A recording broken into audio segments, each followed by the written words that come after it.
As wedding photographers, it is our duty to deliver a gallery that will bring whoever watches it and looks at these photos into that day and relive that experience through your images.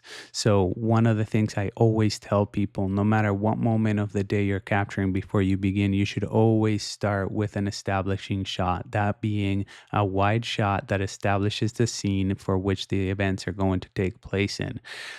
So if you're shooting a cocktail hour, take a really wide photo of the cocktail hour area. And then when you're seeing the photos of the people mingling, you can put yourself in that area and understand the layout of the area itself in which it took place. So beginning with the ceremony here, I'm going to walk through how I would capture a ceremony site. I start with a nice wide. I did it wider than this, but this is where we'll begin today. And then I move closer and closer, dividing the elements and really highlighting each little piece that makes up the ceremony site. After a wide shot, I moved into the right side of the aisle to capture the florals, the chair, and the aisle florals. I picked the right side because it was backlit and the light was a little softer. I liked also the backdrop in this side of the aisle better than the left side. That does not mean I will not capture the left side. It just means that the wider shot will probably focus on the left side.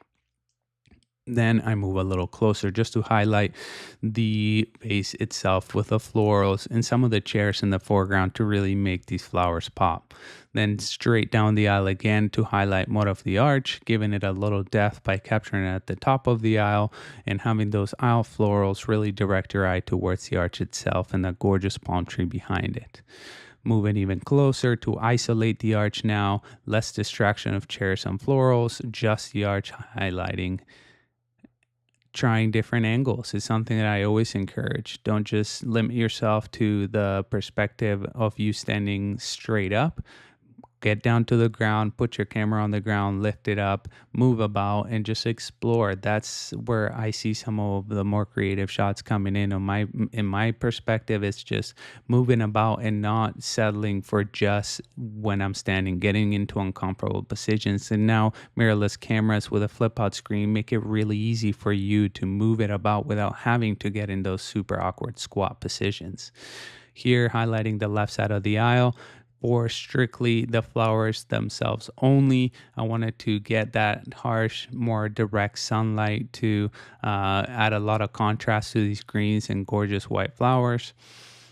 Back to the arch, getting closer to it, and really even picking up out each individual flower that makes up the arch itself. So I'll move about the arch and capture all of the flowers that are in it. This is just one example of them. I will not go through the rest because there was a lot of different flowers in this arch.